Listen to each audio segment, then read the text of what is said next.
Community of speedrunners who've spent months, if not years, breaking the game to beat each chapter in a matter of minutes. And while I love watching these crazy feats, I've never been good enough to do one myself, or even come close to holding a world record, even though I've always wanted one. However, while I might not ever top the main charts, on the official speedrun.com website, there are a ton of weirder speedrun categories that they officially track. Stuff like how fast can you high-five Huggy Wuggy, or how fast can you die, to name a couple. And today, I'm gonna go over all of the weirdest ones I could find, but I will not be ending this video until I have a world record of my own.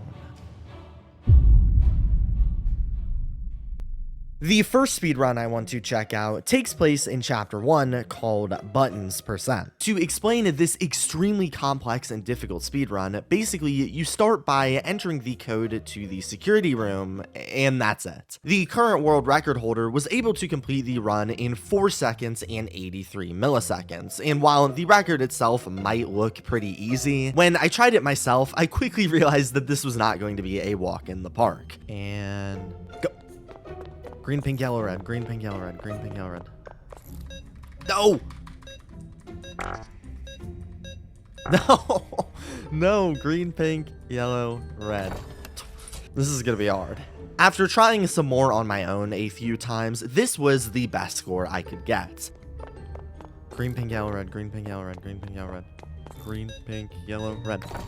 Okay, 5 seconds and 283 milliseconds. This was good enough to put me in the top 50, but was still way off from the world record. Now, when I was comparing the world record runs to my own, the biggest difference I noticed was that for some reason, the code I entered was different. I entered green, pink, yellow, red, while the people running entered red, yellow, pink, green, the complete opposite. And this is because for some reason, the code found inside of the gift shop can be entered in both ways, forwards and backwards. And I guess it's just a bit easier to enter it in reverse, since when entering green last, the adjacent buttons already being pressed makes it harder to accidentally press the wrong color. I'm not sure the exact reason, but I kept trying to mimic their strategy anyway, and after a few tries, I managed to improve on my time quite a bit.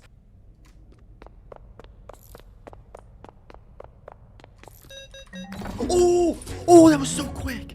Oh, that was my first, perfect run. 4 seconds and 533 milliseconds was my approximate time, putting me in the top 30, but still not quite where I wanted to be. While continuing the run a little bit more, I started to notice that the way the keypad itself worked was super weird and inconsistent. It felt like even if I was pressing the buttons perfectly, I would still somehow manage to press the wrong ones, making it much harder to improve on my time. And this is because after experimenting with how the keypad works, I discovered that for whatever reason, while most games design their buttons to activate when pushing it down on the interact key, obviously, on this keypad, the color we select is dependent on what we are looking at when the interact button is lifted up. Meaning that if I hold down the E button on the red color, for instance, then move up to the yellow before letting it go, the input will count as one yellow and nothing more. So entering the buttons fast was a super unique process I really had to get used to. I was able to maybe save a couple milliseconds by holding down on E before walking up to the keypad, but otherwise this just ended up making things more difficult. Now, after spending another few hours or so over the next couple days trying this out, I was actually able to get a pretty decent time.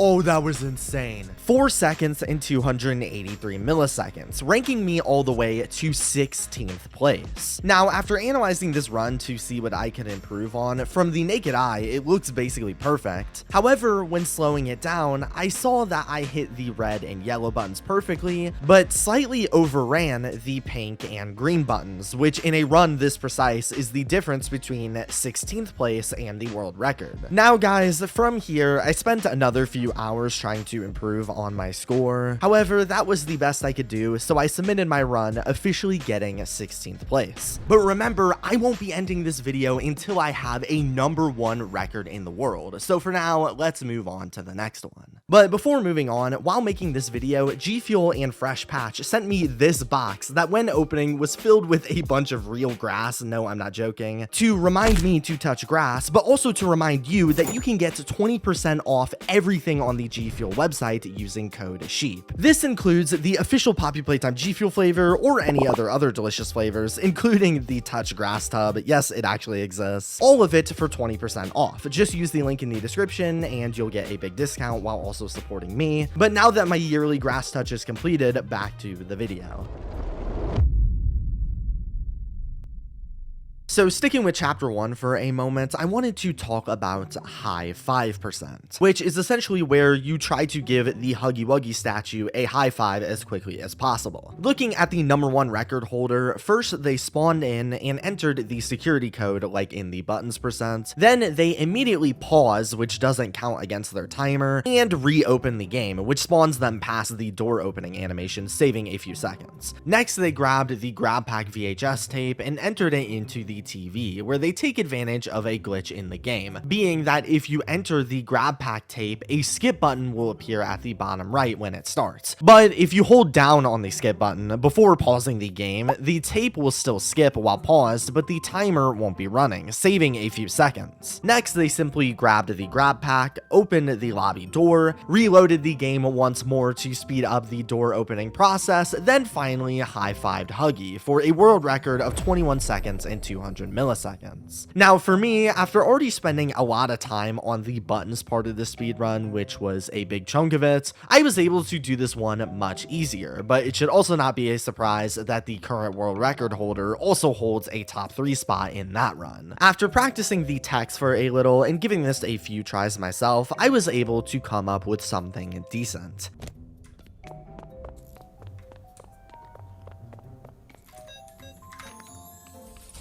Okay.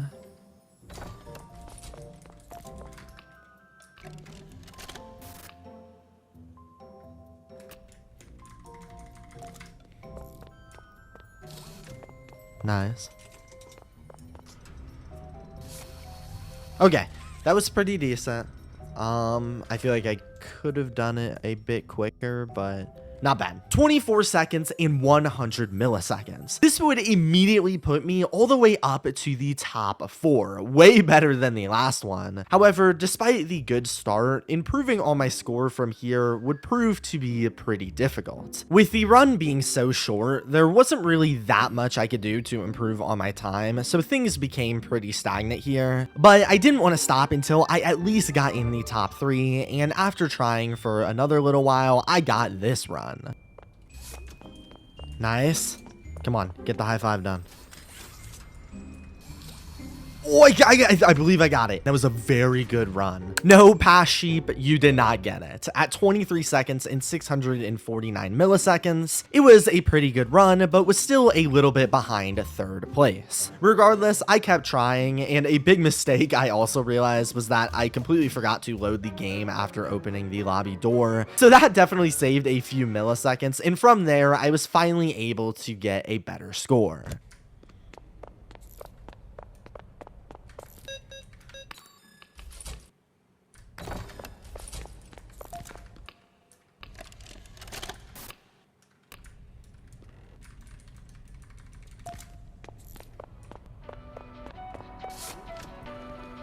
Come on.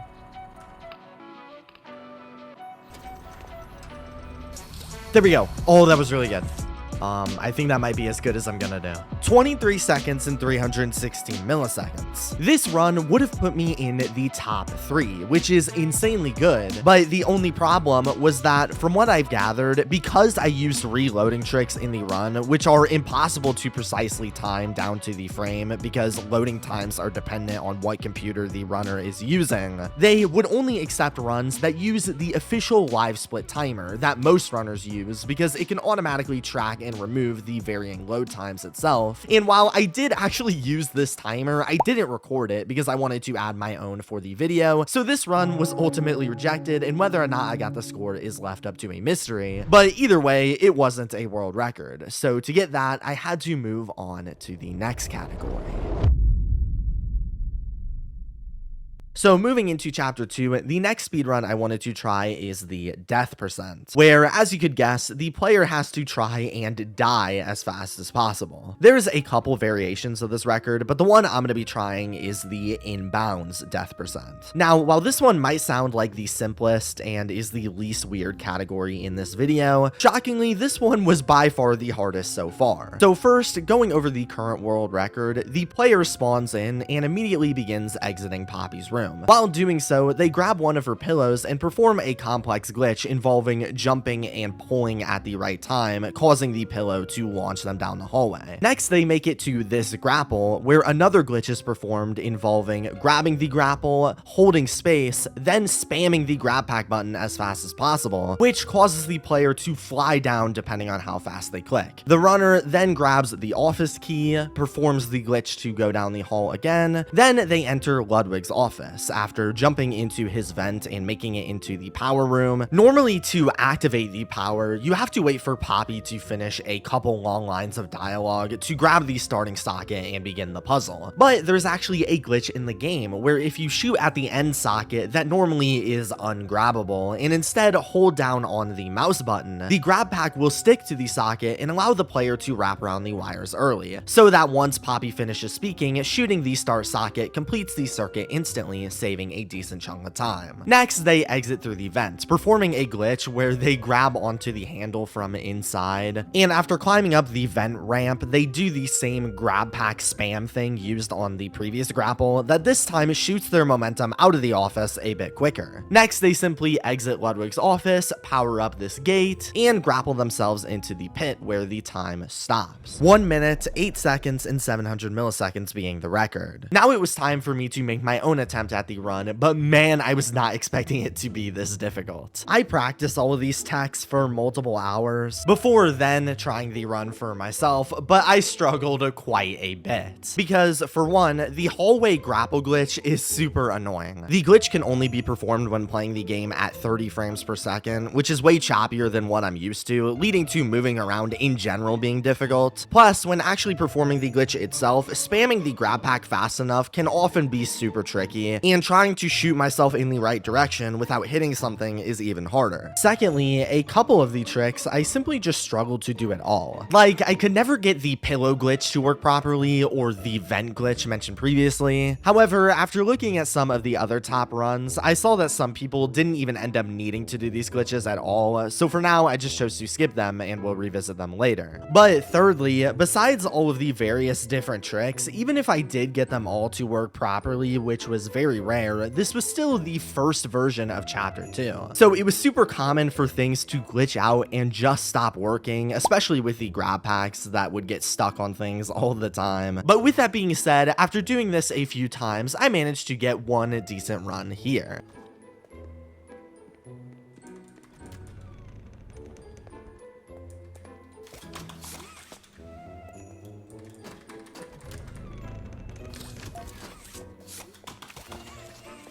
We're doing it right now.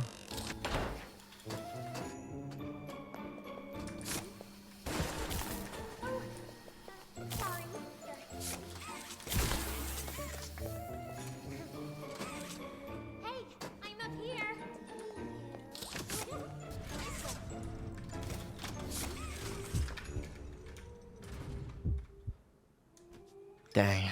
That was decent, but I can do better. 1 minute, 26 seconds, and 966 milliseconds. This was actually good enough to put me in the top 10 in the world. But that being said, this run was also still filled with a bunch of mistakes, especially at the end where when falling into the pit, I accidentally landed on the side of the ledge, costing me a bunch of time. So I thought I could do a whole lot better. Next, I cleaned up the run a bit, doing the grapple section in particular much faster, and was able to improve on the score by a few seconds.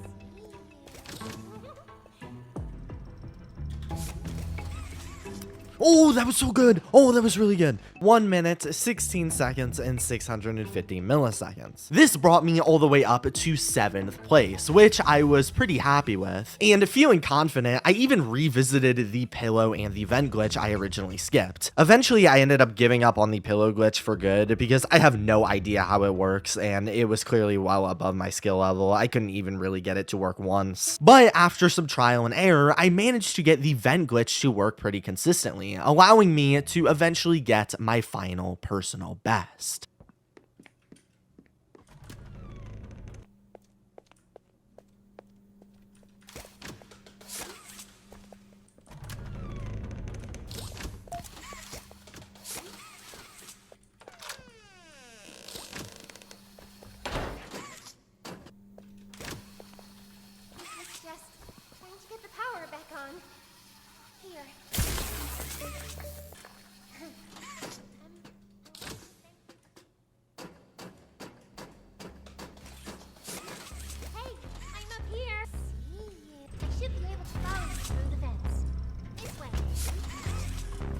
Oh! Oh my gosh, that was so good. I didn't even have my microphone set up. I wasn't expecting to get such a good time. At 1 minute, 15 seconds, and 266 milliseconds, this shaved my time down by another big chunk and moved me up to 6th place, which would end up being the run I submitted, giving me another good score. But with that being said, it wasn't a world record like I wanted, and honestly, I started to get pretty nervous going into the final category. Moving into chapter 3, we have cardboard cutout percent. This run, as you could probably tell, entails reaching and hitting a cardboard cutout in the chapter as fast as possible. They actually have a separate category for every single cutout in the game, but the most competitive one is Bubba Fence. The first cutout we see where after spawning into the garbage disposal room, completing the tutorial parkour, and powering on this blue hand door, Bubba can be found with time stopping when hitting his red button. So when looking at the current leaders, only 3 people have ever completed this in under a minute. And going over the world record holders run, first they spawn in, and in absolute perfection, they exit the garbage disposal, launched up the grapple to exit the room, then just in time, they could jump on this piston here that lifts them into the exit. They then sprint over to the next set of pistons, quickly jumping past all of them, and then swing over onto this platform, bringing them into the vents. After moving through the vents and making it to the final door, they performed a glitch with the battery to skip needing the second one, and could power the door up, bringing them to the Bubba cardboard cutout. Boom, done in under a minute. Now, before even entering this run, there are a few tricks I needed to learn that make this record possible. For one, when exiting the garbage disposal area and going up into the pistons, you can climb up the grappling handle way faster if you jump right as you start pulling up, allowing for a ton of time to be saved. Secondly, there's this weird battery glitch that I don't exactly understand, but for some reason, if you toss this battery at this specific angle, it will power on the door instantly despite needing 2 batteries. Again, don't know why, but it works. Otherwise, the rest of this run is all about timing and precision. However, as I began to attempt this myself, if the rest of this video didn't make it immediately clear already, I'm simply not a speedrunner. Even if I managed to get these techs down and tried for hours, I've realized at this point that I was never going to be able to beat the top leaders using their own tricks and techniques that they've already mastered. Even just while making this video, the world record got lowered even more, all the way down to 59 seconds and 33 milliseconds. The record was only getting more and more efficient by the minute, and it was clearly a losing battle. But what if I discovered a new trick of my own? See, when watching the top speedruns in this category, or any run for that matter, you'll notice that before the run starts, the player waits a few seconds before moving. This is because the speedrun rules state that the timer doesn't start until the player first moves. And this is useful because in the first versions of Chapter 3, after the beginning cutscene, the trash compactor doesn't start compressing until the player first moves, meaning they can simply wait for the already loaded pistons outside of the rooms them to be in the perfect position, so that when they move and start the run, the pistons will be waiting right for them at the perfect time, which is a pretty common trick that's been done ever since Chapter 3 speedrunning existed. There have been some variations, like the current world record holder instead did a trick where when the game starts, they immediately reload it, which sets up the pistons in an even more efficient way, but they all have the same intention, and most importantly, have the same singular major flaw, being that when they do decide to move and the room starts compressing, they have to wait a few seconds for the exit to fully open up at the expense of time. However, since then, they've actually reworked the way the garbage disposal area works, to where now in newer versions of the game, the room begins compressing the moment the player is dropped into the area, even if they don't ever move. Now, this might seem like a disadvantage because now our time is limited from the start, but it actually helps us out a ton, because I realize now that if I simply waited for the exit to the garbage disposal to open up all the way, then use the compressed structures around me to parkour into it nearly instantly, I would save multiple seconds compared to the world record. I don't know why nobody has ever thought of this. I can only assume most people just default to playing on the older versions because that's what they're used to, and many of the glitches used for regular speedruns require those buggier builds. But in a run this short, the version you use doesn't actually matter when it comes to glitches. The only couple of glitches, being the grapple one and the battery one, both work in the latest version. Using this method without being even nearly as efficient as the top runners, I was still much quicker. And outside of a few different hurdles, like the battery glitch being quite difficult to pull off consistently, eventually with a few close attempts, I finally had the run I have been waiting this entire video for. And go.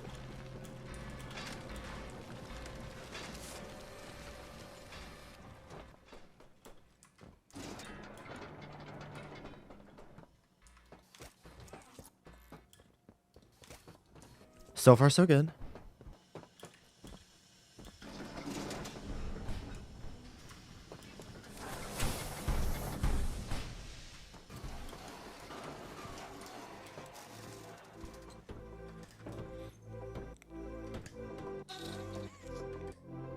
Okay, let's try this. That worked, that worked! Okay, and... That's it, that's it, that's it. I'll have to go check the exact time, but I'm pretty sure I just got the #1 world record. After double checking my time, it was official. At 56 seconds and 883 milliseconds, I completed the cardboard cutout speedrun faster than anybody ever has. I tried the run a few more times to clean up some mistakes and got an even better score. Oh my gosh. Let's go, let's go, let's go, let's go. I did even better. Nice. At 55 seconds and 583 milliseconds, I submitted my run and am officially a Poppy Playtime speedrun world record holder. Now, I'm sure it won't take long for a real speedrunner to come in and completely wipe away this score, but I don't care, it counts. I had it at least at one point. But like the video if you enjoyed, and maybe I'll do another video like this in the future.